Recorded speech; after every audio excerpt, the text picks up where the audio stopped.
Olunaku olwaleero abakiise abava mu kitundu kya Buganda bakungaanidde ku Paalamenti wano mu ggwanga okulonda abakulembeze baabwe, wabula nga kino kitutte akaseera nga batereeza ebintu ebitali bimu, nga muno mubaddemu n'okukola obukuukulu obutali bumu okulaba nga bano bakubaganya ssaako okukkiriziganya ku nsonga ezitali zimu, omuli okukkaanya ku bifo ebitali bimu ebirondeddwako abakulembeze, abamu okulekera bannaabwe, ensimbi z'obukiise n'ensonga endala nnyingi. Obumu ku bufubo obutuuliddwamu mwe mubadde n'akababaka aba NRM nga bano bagenze okuvaayo nga bakkaanyiza obuteetaba mu kulonda kuno, ng'omubaka Keefa Kiwanuka yabakiikiridde mu kulonda ababaka abanaatuula ku kabondo aka Buganda. Nti tufune ekiseera at least meeting eno eteekewo akakiiko k'abantu basatu ekintu kireme kubeera rushed. Tugende tube nga tutegeeragana then tukomewo nga tufunye okukkiriziganya. Our prayer now is that mutusonyiwe tetujja kusobola kwenyigira mu kulonda okugenda okuddirira.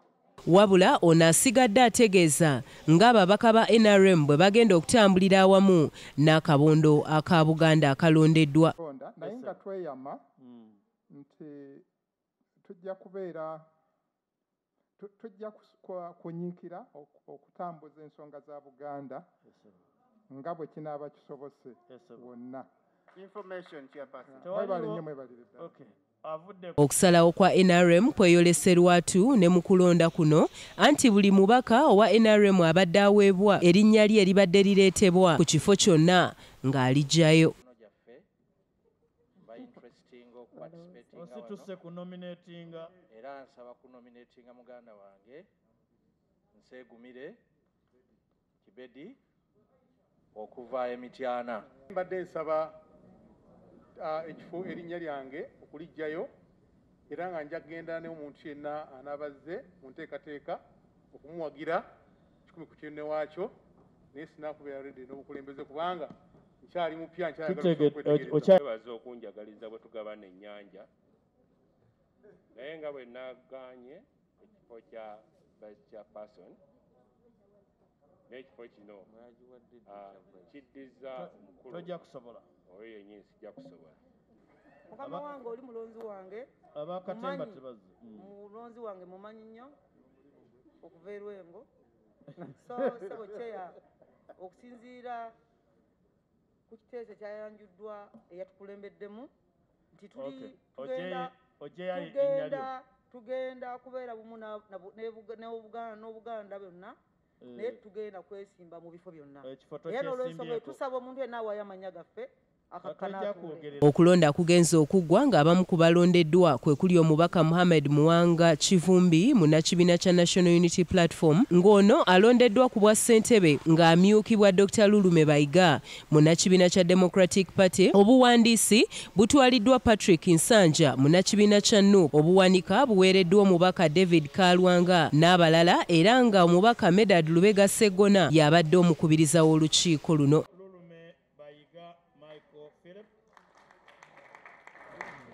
Honorable Patrick Nsanja Omwandisi, Honorable David Luchamzi Kalwanga, Honorable Joyce Bagala Mtwatwa, Honorable Yusuf Nsibambi, Honorable Fred Kayondo, Honorable Ndiwalana Christine, njagala okuyozaayoza Honorable Nabukera Hanifa, njagala okuyozaayoza Honorable Dennis Sekabira. Ekifo ekisigadde olukiiko lunaateekateeka okutuyita okukijjuza. Ono akuutidde abawangudde okukumaakuma abakiise bonna era n'okukolera awamu. Nkubiriza abatafunye bifo nti wakyaliwo ebifo eby'okuweererezaamu mu Buganda Caucus ebiwera, era nja kubakubiriza okubyettanira, okufaayo okubimanya mubyettanire kuba byonna bikulu. Ekisembayo okubasaba okukolera awamu okusinga byonna. Ssentebe alondeddwa asuubiza okukyusa endabika y'ekifaananyi eky'akabondo ke kibadde kimanyiddwamu. Njagala kubaawa obweyamu nti nja kukola kyonna ekisoboka nga nkozesa obusobozi bwange bwonna n'amaanyi ganno Katonda ge yampa okulaba nga kokasi eno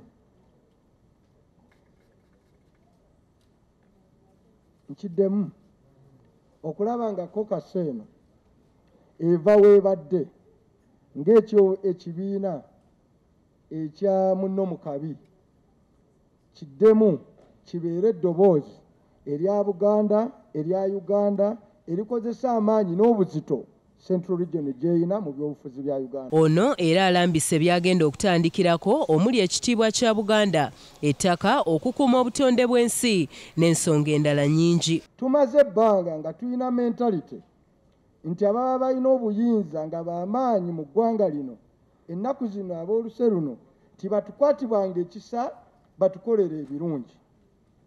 Kokasi eno nga tuyita mu kitiibwa kya Buganda kye tumaze okwogera tugenda kuddamu okuteekawo amaanyi nti abalina obuyinza ne bwe tukolagana naye ne tetwetaaga busaasisi bwo, twetaaga kukolagana naawe otuwe kye tugwanidde owe bannayuganda kye bagwanidde oba tetukoledde feva. Akulira oludda oluwabula gavumenti mu Parliament Mathias Mpuuga Nsamba abaddewo ng'omugenyi omukulu era n'asuubiza abalondeddwa okubawagira mu buli nteekateeka yonna gye banaaba baleese. Okukolanga kokasi si byakuwenja nga mpiso era mbasaba musookere ku bitandiko byangu.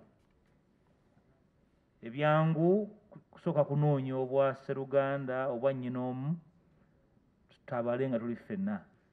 Ndowooza nti obumu obunaava wano bujja tuyamba okutuuka ku bingi.